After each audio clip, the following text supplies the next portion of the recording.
We are in Paris. The year is 2015. So let me catch you up a little bit. So there's a climate crisis. We have been, as a class, traveling through time. We began in 1969. So we've been looking at news articles, looking at popular media, looking at scientific studies, all sorts of information. In 1997, we came together as a group of delegates from around the world to discuss the climate crisis, to make a Kyoto Agreement.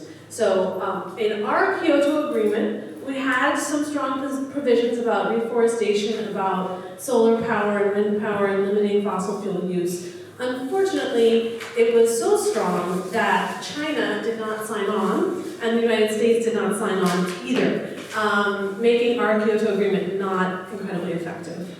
As you all probably know, in the real Kyoto Agreement, the United States did not sign on. We were not a party to that agreement. And by about 2005, when the treaty finally did go into effect, it was pretty clear it was not going to be sufficient.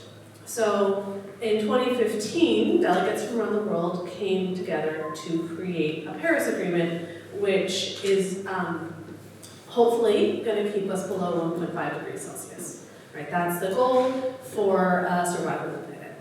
And so we have here students representing countries from around the world. We have Delegate White from Germany, Delegate Kawai from Bolivia, Delegate Nelson from China, Delegate Rafael of Ethiopia, Delegate Valis of Greece, Delegate Rafael of the United States, and Delegate Siri of Thailand. And so they have come together with information about their countries and information about solutions to broker an agreement that hopefully we can get everyone to sign on to this time.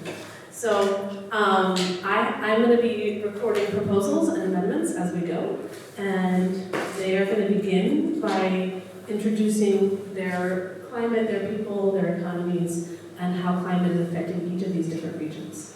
And so this mic is for these three delegates, and this mic is for these three, and it's on.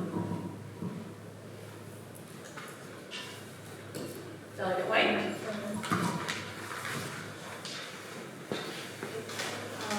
Germany is a country located in Central Europe and has a population of 82.2 million people. Like most of Europe, Germany has faced many issues with unemployment. More environmental issues Germany has faced are air pollution, water pollution, global change, and deforestation.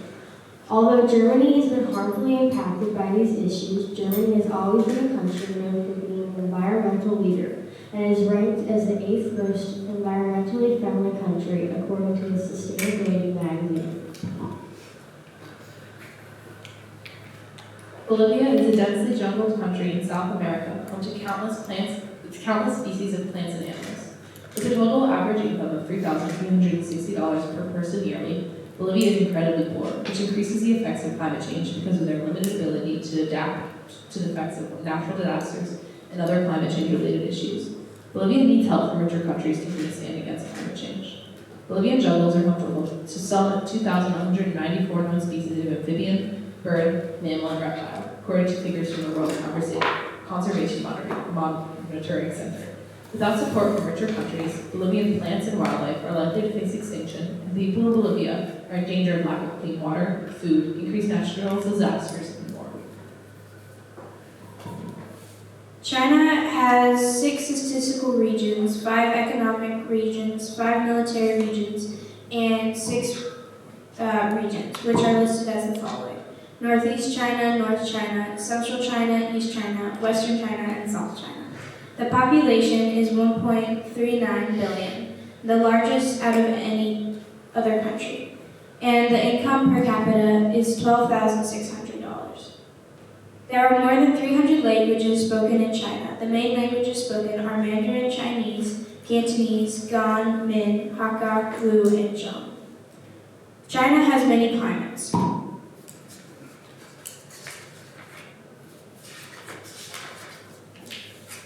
This, if you all can see, is a picture is a graph that shows the areas of China's climate range. So this graph above shows the climate change in China. The range of climate types in China goes from a freezing tundra to it being hot and humid. This graph specifically shows where climate type is present in China.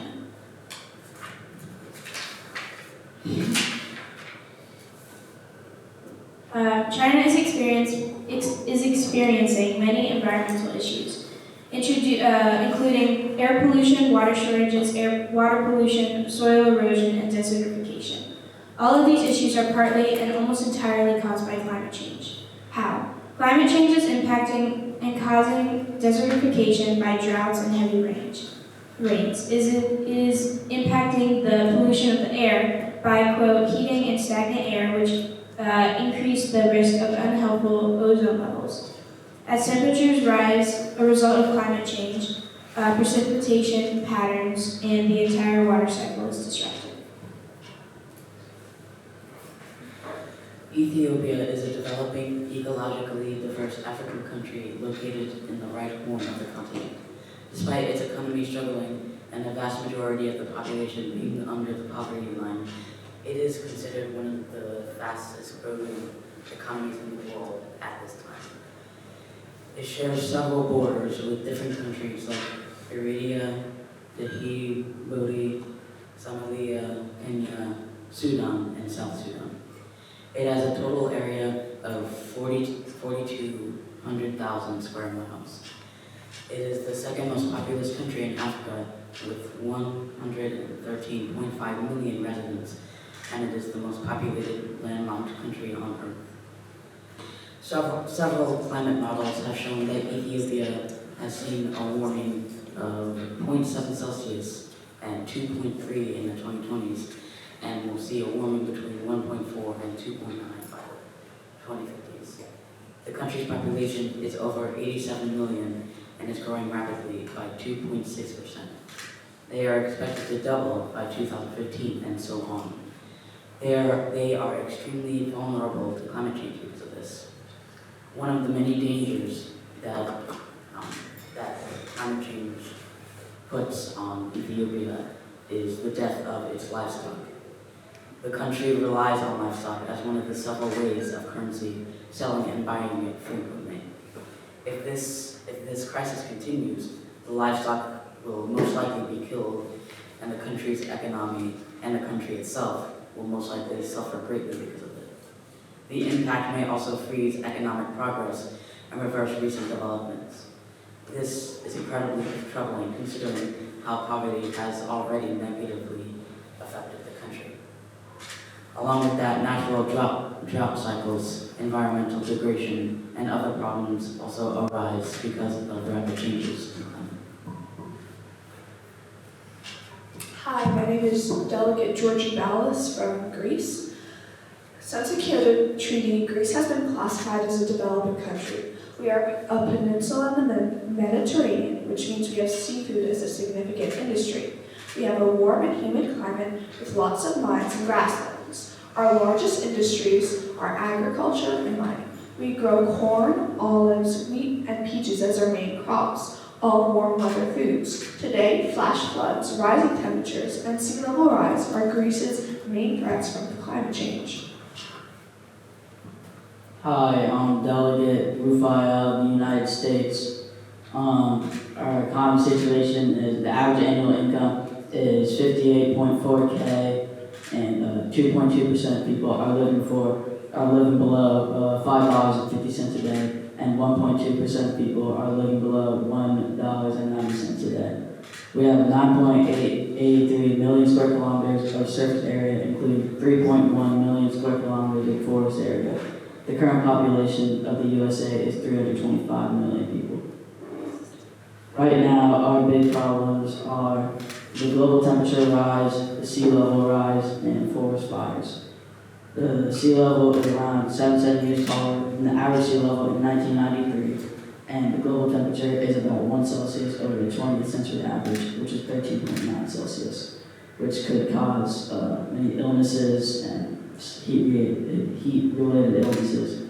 The sea level rise is risking cities such as New Orleans that are already dealing with going underwater soon, and the sea level rise is making that risk larger.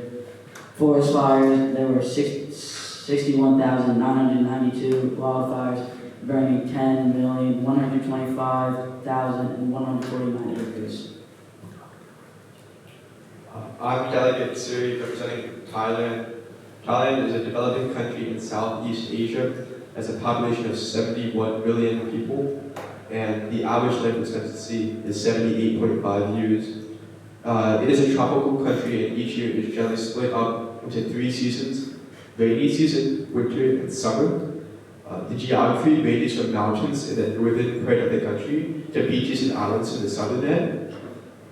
Climate change threatens to destroy Thailand's rice crops, which is very important to Thailand's economy. A rise in sea level could also threaten to submerge Bangkok, the capital city, and home to around 5 million people.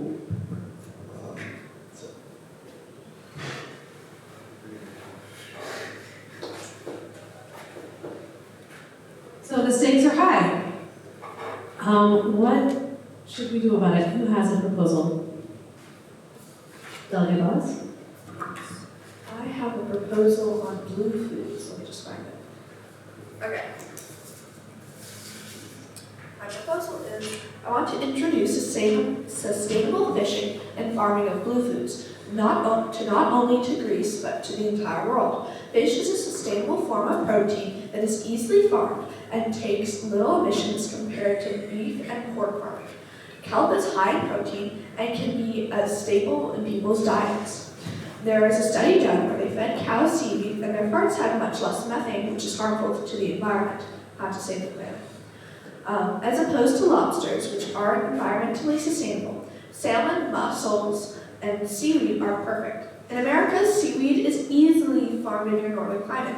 Germany, you have access to northern pike. China, all kinds of carp are common in your waters. The only problem is that we are currently overfishing, not overfarming, the world stocks by 34%. We need to focus less on lobsters and overfarmed fish and more on kelp and native fish that are plentiful. We also need to research better fishing methods so we don't fish non-target fish and throw them dead back in the water. I have a graph here on. So blue food has 0 water consumption as opposed to 139 gallons per pound for beef, 0 land use, 1 kilowatt per pound, kilowatt of electricity used per pound, and 2 pounds of CO2 per pound of fish. So that is what I propose. Does anybody have any response to that?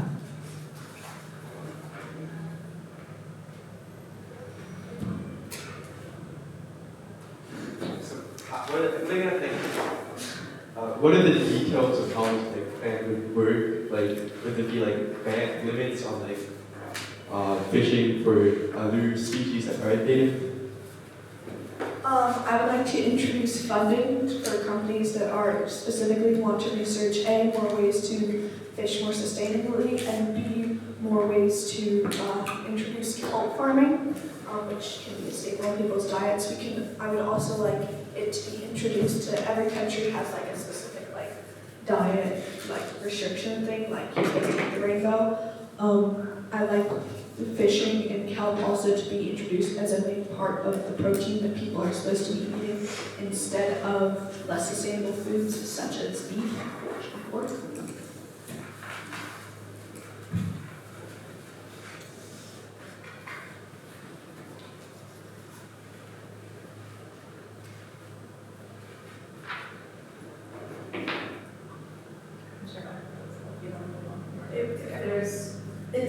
Then you are you open to close discussion, right? Does anybody second? Awesome. Okay, perfect. Okay, all in favor of including sustainable farming and fishing of blue foods in our agreement, say aye. Aye. Any opposed? That's crazy. Delegate Keller. Since 1939, mean annual temperature has gone up considerably, which has led to serious glacier retreat in the Bolivian mountains due to changes in temperature and humidity. Since the mid-1990s, the Chacaltaya Glacier has lost half of its surface and 2/3 of its volume. Similarly, since 1940, the Turkey Glacier has lost 47.4% of its surface area. Almost 2.3 million people in Bolivia rely on the melted ice from the mountains for drinking water, farming, and energy generation. As the glaciers continue to shrink, communities that rely on the glaciers will find it harder and harder to get access to the water the mountains provide. Along with glacier melting, climate change has also led to increased droughts, soil erosion, floods, and forest fires. These climate increased occurrences promise less food security, glacier retreat, affecting water availability, more frequent and intense natural disasters, and more forest fires. Another thing climate change affects is the common mosquito-borne diseases, which can be deadly in poor countries like Bolivia, where many people can't afford things like medicine. So the graph on the top shows the glacier sheet. The gray bars show yearly ice loss, and the red bar shows cumulative ice loss. As you can see, this graph shows just how much the average ice loss per year has gone up. Clean energy could change everything in Bolivia. Not only would it reduce the amount of glacier retreat and deforestation, thus preserving animal habitats and reducing carbon emission, but it would also help supply electricity all over the country to people in need. If funded by developing countries with special responsibilities, we agree to set up solar panels and wind power all over Bolivia. We also agreed to use the money to replant, refurbish, and buy back the parts of the jungle where trees were cut down for supplies of land. One of the biggest contributors to CO2 emissions in Bolivia is our soybean farms. By 2025, Bolivian soybean farmers aim to reduce land use impact by 10%, reduce soil erosion an additional 25%, and reduce total greenhouse gas emissions from soy farms by 10%.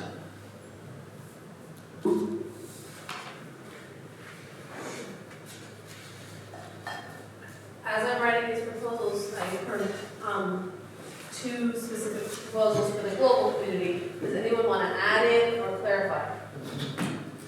I would just like to clarify, are you asking, so you're asking for funding for solar and wind power, specifically, do you, I lost my train of thought, I apologize.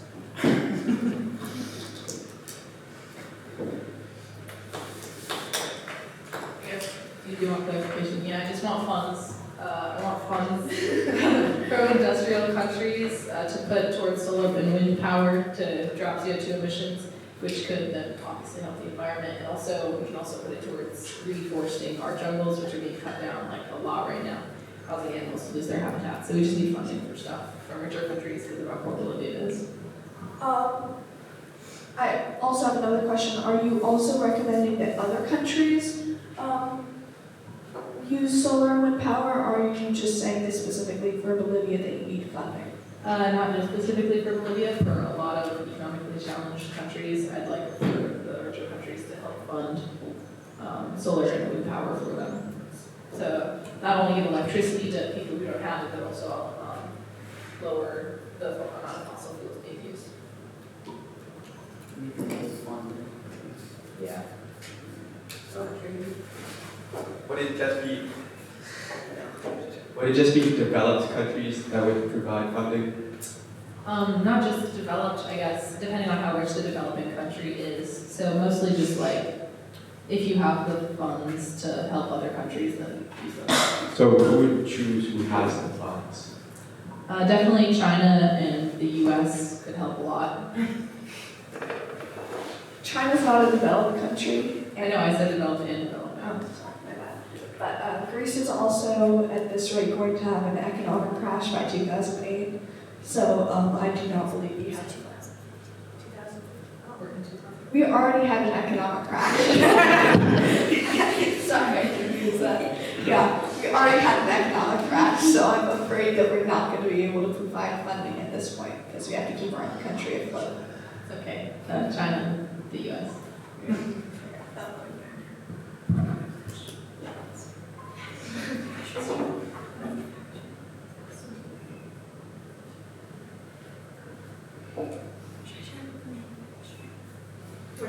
We're not ready to move on. If you No, have I'm moving something on on this, next to that. if you have something connected to that, yes, please jump in. We're still discussing delegate Palat's proposal. I do definitely want to jump in. We're allowed? No. No. No, I won't. Have to do with. Can we also add to the proposal that developed countries should, and people who don't require funding, should have to subsidize some solar and wind powers? farms, like, instead of just funding the developing countries, we should also have developed countries like have the solar and wind farms be put in for themselves.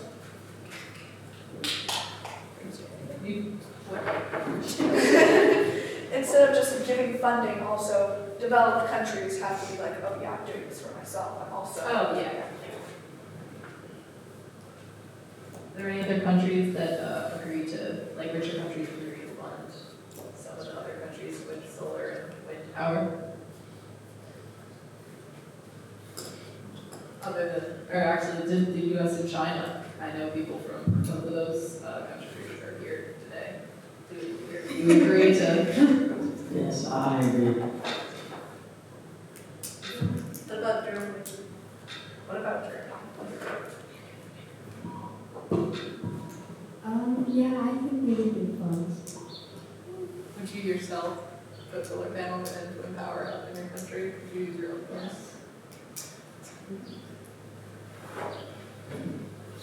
I second.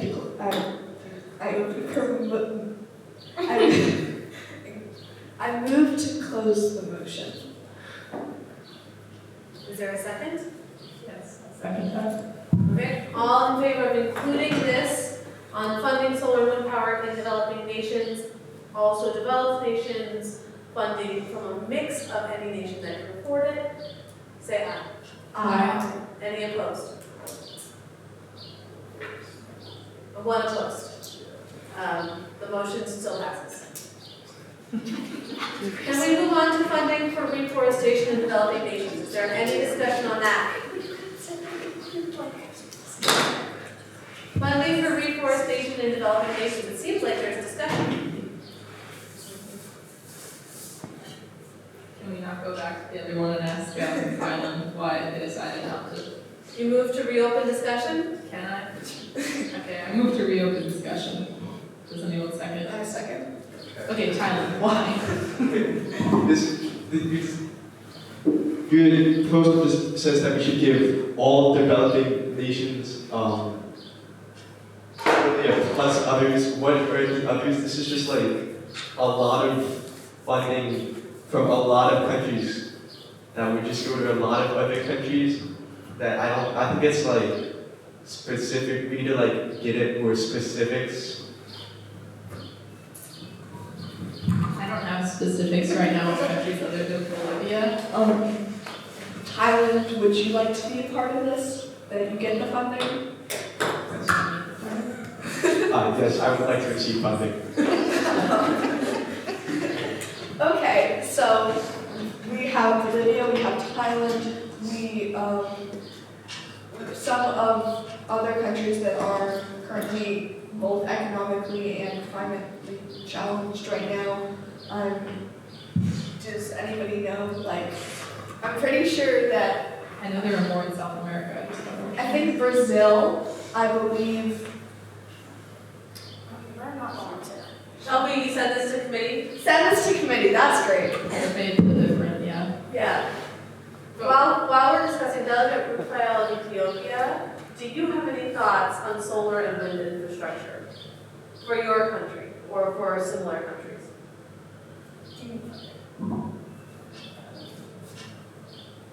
Yes, I would. Perfect. That's crazy. Okay. I move to close the motion. Real quickly before we close the discussion. So since we now have specific countries, and if we get more, and also which ones are going to fund it, do you agree to pass this motion? Was that your only issue with it? Yeah. Okay. I move to close the motion. I second. That's crazy. Okay. All in favor of including this? Aye. Any opposed? Funding for reforestation in developing nations. Any discussion? We covered this. Okay, so when we did the Kyoto conference, I believe we added that we need to, since the main thing is soybean farms, that is the reason why we're cutting down forest, maybe perhaps we should, and the reason that soybean farms need more land is because they are desertifying the land they already have, so maybe we can research ways to funding for researching ways to reintroduce nutrients back into the soil. And also, how do you say, like, protect the land that's already, to protect the land that has the Amazon rainforest, so it's classified as land that cannot be cut down. So, proper classification.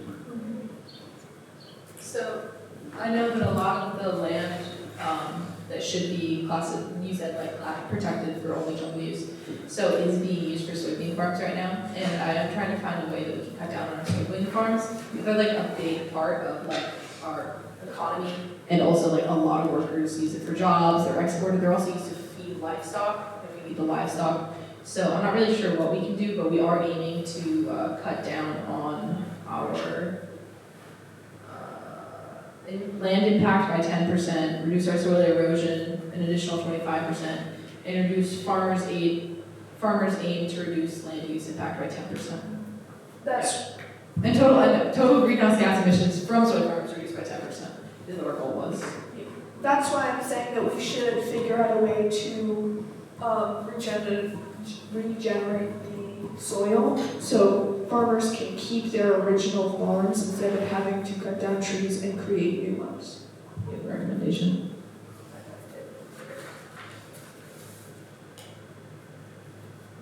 No? I know how to cut down. How to repurpose land.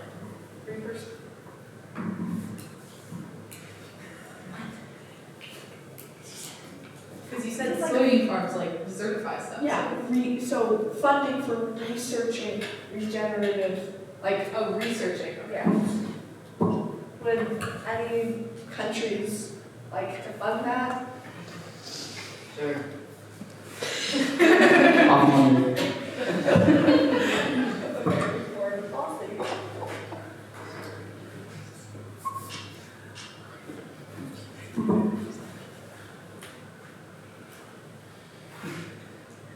Oh yeah, I got one. Sure. Okay, I'll fund it. China, by the way. Is everybody okay with this? Like, nobody will object if we put this in? Yeah? Okay. No? Is there anything? No, I'm not objecting. Okay. I move to close the motion. My second. Perfect. All in favor of including the funding for reforestation, research for regenerative farming practices, and classifying protected status for the rainforest? Any opposed? Further proposals? Share mine. With the mic.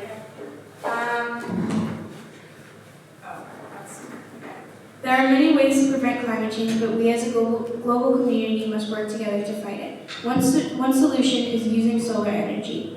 China is a prominent manufacturer. We want to team up with other countries that are also important manufacturers in the world to manufacture solar panels and plants and wind turbines. This would include the countries China, the United States, Japan, Germany, India, South Korea, Italy, France, and the UK. We could call ourselves Warmer, which stands for World's Manufacturers in Renewable Energy. What we would focus on manufacturing will be solar energy and wind energy. This graph shows the cost of different ways to generate energy, including solar, wind, nuclear, coal, and gas. As you can see, the solar and wind costs are the lowest. This is important and, well, good news. Why?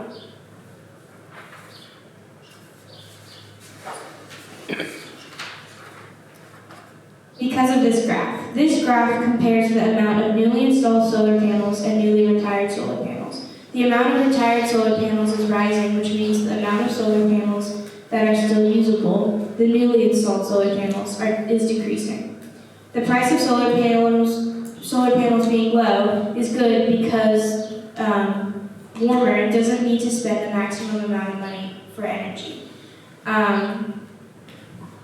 So many graphs. This graph shows the higher the income, the higher the CO2 emission. Oh, that's a different proposal. Never mind. So yeah, that's the proposal. So your proposal, could you give it to us in one sentence? Yeah, so my proposal is the countries that I can list them all if you need them again. My proposal is that we can come together and be the manufacturers for solar and wind energy. We would have income coming in from those solar panels and that wind turbines. But So that the warmer countries would coordinate manufacturing of renewable energy. Are you requesting funding for this, or what do you mean by coordinate? we're not requesting funding. It's like people join you. Well, yeah. So unfortunately, some of those countries couldn't make it, but the ones that are here, China, United States, and Germany, I think those are the ones that are, we would come together, kind of thing, and we would be the manufacturers for the world. Just like solar panels, everybody else do like maybe people in this country couldn't afford them as much as you. Well, it wouldn't be free, but we could be that prominent manufacturer because right now China is a big manufacturer for many things. Some of the things people don't need in life, but we want to prioritize saving our world, so we could be a big manufacturer in solar and wind energy. I have a question. What will happen if a country is at odds with maybe the warmer people? Would you sanction them and refuse to create solar panels for them? Like, what would be, or is it because it's a private company, like, are private companies going to be making this? Like, is this going to be like completely, are you going to completely sanction them? Like, what happens if a country is not on good terms with the warmer people? If they're the prominent manufacturers, then that country has no other way to create, have solar power and wind power. Okay, so we realize that there's a lot of, okay, this is very cringy, but there's a lot of hate in the world and against other people in other countries, and we want to come together because we realize that this problem is bigger than hatred and disagreement, and we would like to go past that. And of course, companies and other countries can also build and manufacture their own solar and wind energy, but we are opening up our resources to help. And does that answer your question? Kind of, yeah. Okay. Wait, so what countries would be part of forward? Should I name all the ones or just the ones that are here? Just all All of them? Okay. China, the United States, Japan, Germany, India, South Korea, Italy, France, and the UK. We can, if another country also wants to join and thinks that their manufacturing is good, they can join and That was like. Well, Sorry, what were you doing? we would still manufacture other things, but the participants of warmer would prioritize the manufacturing of solar panels and wind turbines. I wonder because there's been a lot of tensions between the U.S. government and the Chinese government. I wonder what the U.S. thinks about this. I think I could do it. I think it's good. Does that mean you'd be willing to set your differences aside for this specifically, or like? Yeah. It's not be short and succinct.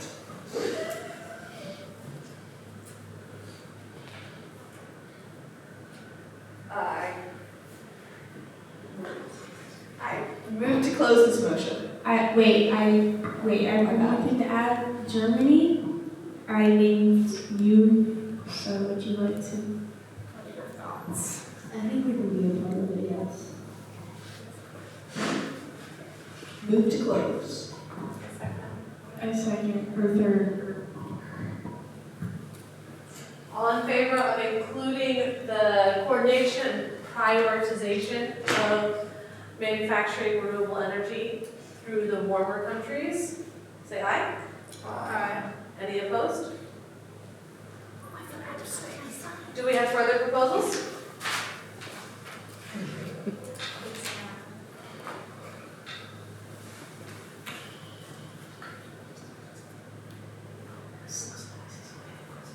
Pretty sure there are some other delegates who have proposals from here. This is about warmer room, sorry. I have like one last question. Can I reopen it just for a second? Do we have to reopen it to ask a This question? is, okay. Yeah. I reopen discussion. Just 1 second, maybe really quickly. Second. Okay, so would warmer give be donating solar panels to poor countries at any point, or give discounts, or would it just be constantly sales? Would it be helping out other poorer countries? Is that why all the richer countries are joining together because they have the funds to support the poorer countries, or is it just a big sales opportunity for them to make more money, along with stuff?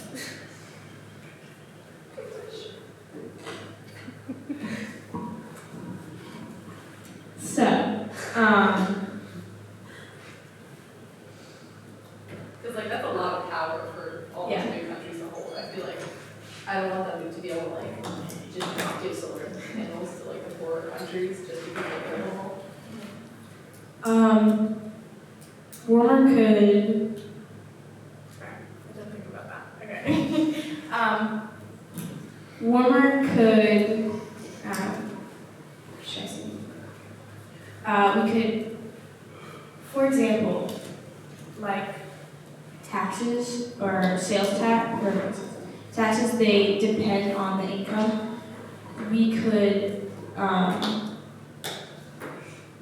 change the cost of our product depending on the income of the country.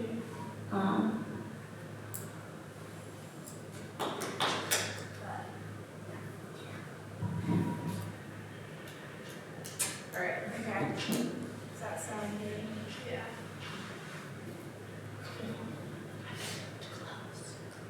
Yeah, it's just because I feel like those bigger countries don't really need the funds for selling the solar panels as much, and the smaller countries definitely need the solar panels, especially because climate change definitely hits the economically challenged countries harder than the bigger countries for a bunch of reasons that I've already talked about. That's all. I just wanted to make sure that we included in this. Need to close discussion. Anyone else want to bring up a proposal, or do we have to agree? Okay. Is everyone still comfortable with the inclusion of this provision? I say nay. Okay, all in favor, raise your hand. In favor, raise your hand of the warmer provision. All opposed? It passes. It is included. Okay. Further proposals? Hang on, let me just get it.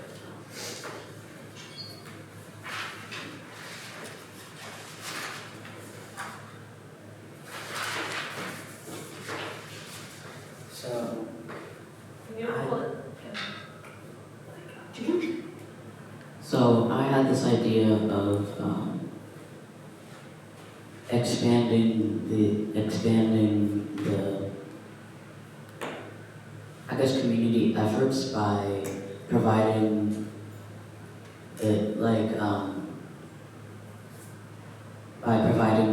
technology that those who manage wind farms, solar farms, things like that, to local, basically just communities in general, but in a smaller scale technology. For example, small scale, we could probably possibly distribute small scale windmills. And by that I mean technically windmills that fit in your backyard or like in the center of the neighborhood, locations like that. I believe that if this kind of technology is distributed throughout the community, one, it'll power a lot more distance combined with local wind farms, and two, it will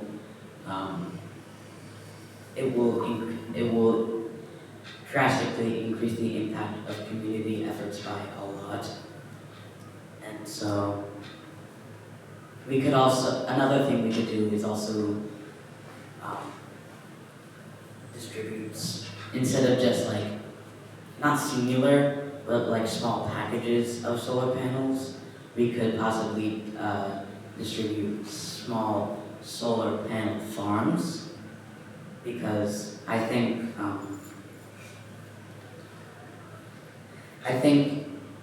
because a lot of people don't really want to put in the effort in like installing solar panels onto their roofs or things like that. I think it would be better if we sell,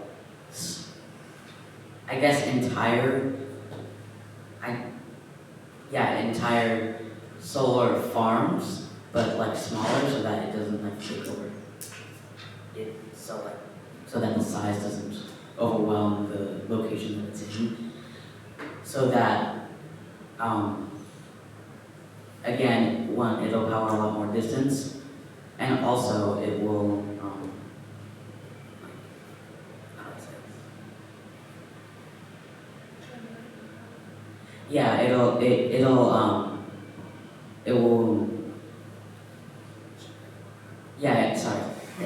it will generate a lot more power, and also it will be a lot more effective than just putting solar panels on people's roofs, because a lot of people, again, don't want to put in the effort for that. And I think if people buy farms of them, then the effort may not increase, but the effectiveness will. Any responses? I have a few questions about this. First, would it be part of the warmer thing? It could be if anybody recommended it, we could possibly do that. Second, do you think individual households have the space to set up entire solar farms, like in their yard and things like that? And also, do we have the technology and funds for that type of thing? For each house to have like a small solar farm, or do they have space and money, technology? Ethiopia specifically, most likely does not. However, and they may need funding for that, possibly from other countries. But about funding and stuff like that. There's this Ethiopia has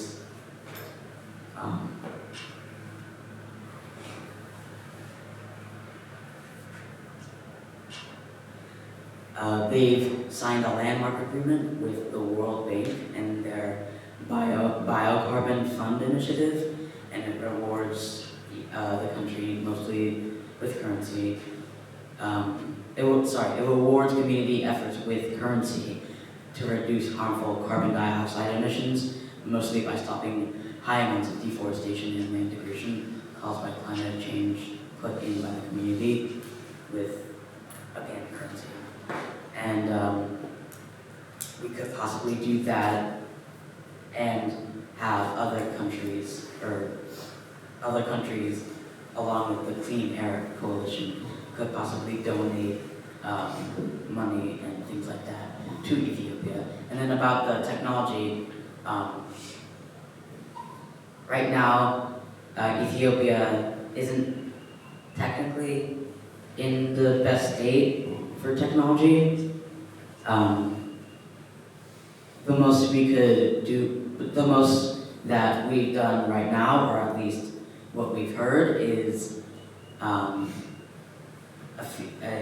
one or more children building small windmills from salvage from different scrapyards, and they were able to power the entire village that the windmills were built in, but it's not really the best right now.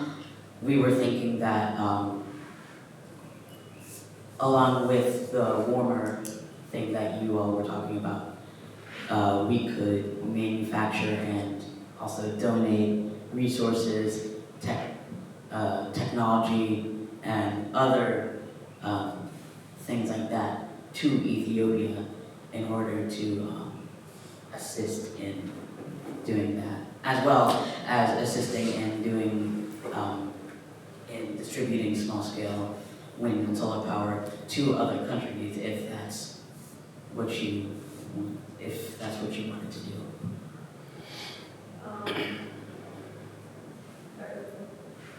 Yeah. So you're funding other countries for solar powers? Huh? No, that you're giving other countries solar panels? He's asking for funding. Oh, yeah, okay. Yeah. So I mean- that's kind of similar to, not similar, but like the funding that Rosie was talking about for. Yeah. I'm more large scale but for the smaller thing, I guess it's a really cool idea. What I'm most concerned about is that would individual houses have the space to have enough solar panels to power even just their house? Also, Apartments especially, that's a lot of energy and no space. Especially in the city and things, which takes a lot of energy, there'd be no space for solar panels. Well, that kind of depends because a lot of people have, basically everybody has different backyards. For those who don't exactly have the space for solar, like small-scale solar farms and small-scale windmills, they could also, if they have the money, they could just have solar panels on roof if they want to put the effort in. But another thing is we could also possibly we could possibly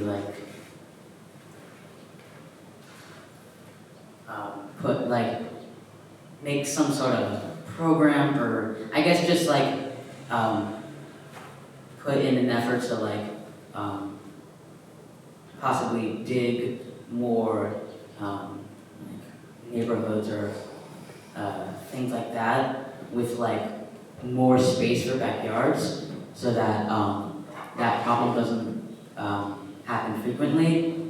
But for those who already have that problem, we're still trying to figure that out.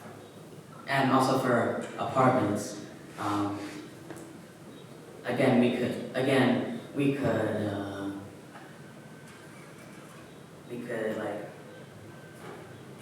put in an effort to dig more space around apartments or make more apartments with space around them. Other than that, we're still trying to figure it out. Thank you. I propose that since if we're talking about remote communities and we're talking about small scale, perhaps we can have the town itself not have control over the solar farms, but fund the solar farms. So each town could have its own little mini solar farms, like you were saying, but instead of being in someone's backyard, it would be on on government bought land. But the company they would still hire the company, but the government would not have control over the solar panels, so it would still be a private company. That's my proposal.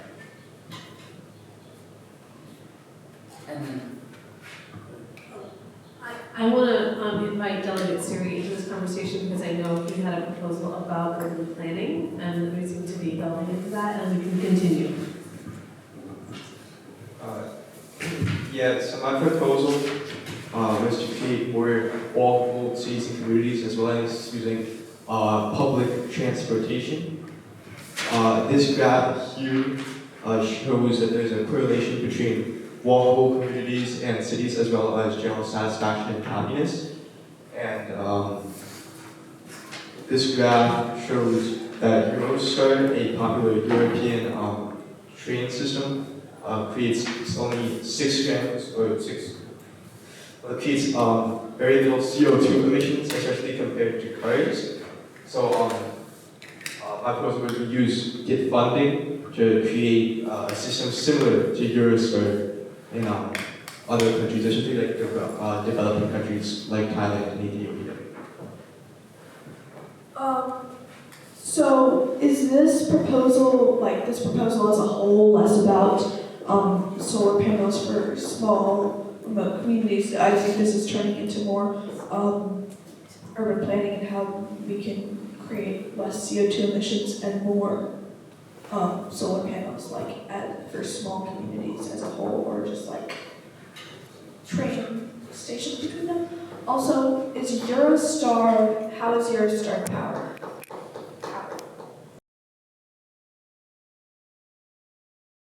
Well, for your first point, I guess we could, by creating walkable communities, we could also create space for wind and solar farms.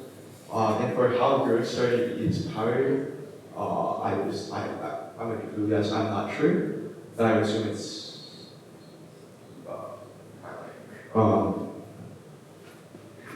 a renewable energy source, which is kind of just what I'm going for. I don't get it to be exactly like Eurostar, but a renewable energy source powered public transportation. Like solar panels. Yeah. Can I say something? That actually gave me another idea.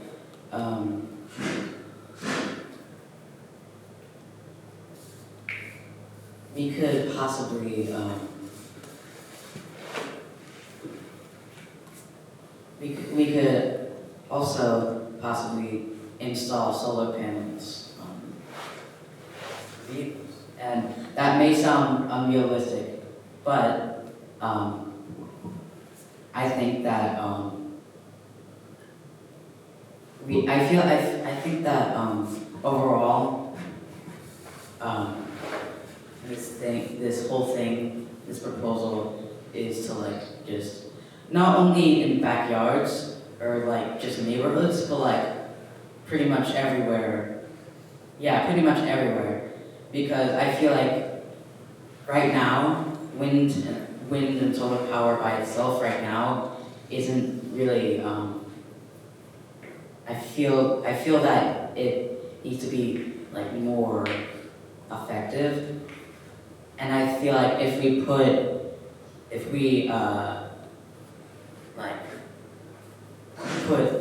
wind and solar power into kind of daily life almost, I feel like it'll become almost like a regular practice almost, and I feel like it'll people will start to it won't seem like an effort, but more of just a thing that you do, but really it's really helping a lot. But it's really more than that, and it's helping a lot more people. Yeah. So your main concern is about the what's it called, the motivation that people have. That's why I'm suggesting that the land and it be town funded, so that the government officials would have the motivation and the people of the town wouldn't necessarily have to do things themselves. And I agree that we should be charging our trains, for example, and maybe our cars with renewable energy sources and electric cars are obviously a good option, but they are expensive, and some electric cars are powered by electricity created by non-renewable energy, non-environmentally safe energy. So we just have to be mindful of that, in addition to introducing renewable energy sources into daily life. So in the interest of time, I'm seeing a proposal to integrate renewable energy into daily life through distributed generation, either at a rooftop or community kind of level, so individual or small community level, also through urban planning and larger scale kind of state investment, like a transit system powered by renewables. So all of these are coming back to the integration of renewable technology. Is there a motion to close discussion on this? I move to close. Yeah, can I say one more thing? Oh, my bad. It's your, we were talking about making this like a private community thing, right? Is that what you were saying, Georgie? No, I was saying it's publicly funded, but it's still, a private company is still building on it, but it's funded by the government. Okay.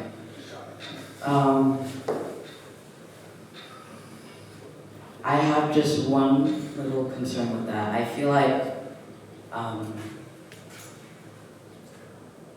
you're saying, sorry, just before I say it, you're saying that like this, like what all of this would be like funded by, like, The government and tax dollars. okay.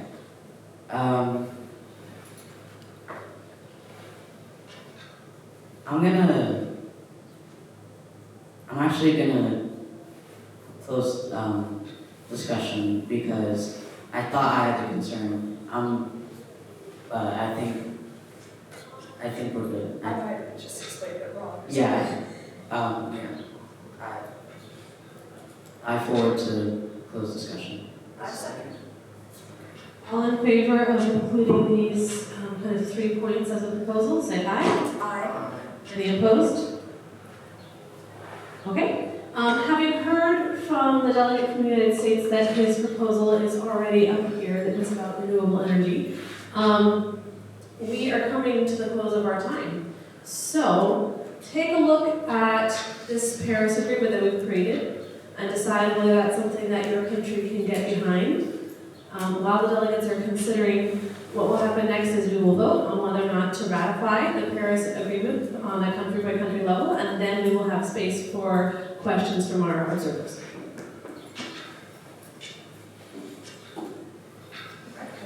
Thailand, are you going to ratify this agreement? Yes. United States? Greece?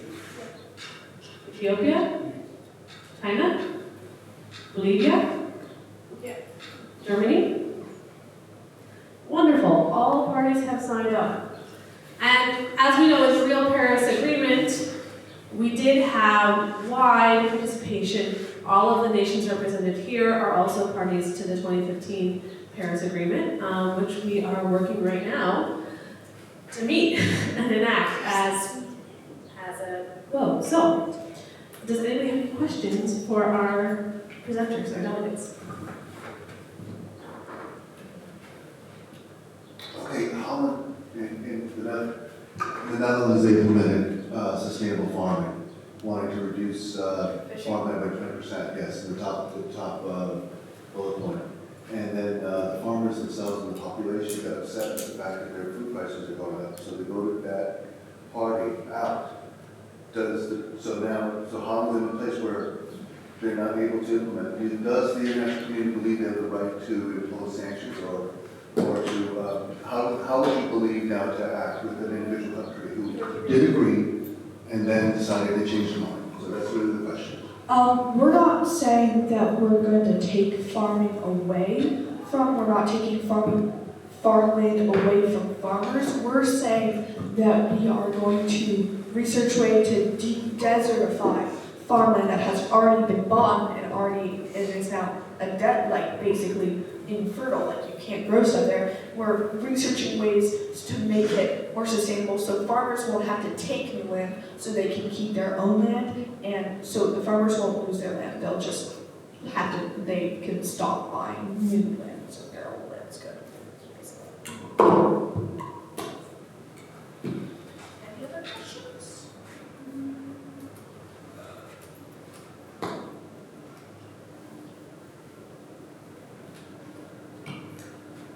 Thank you all for coming. coming.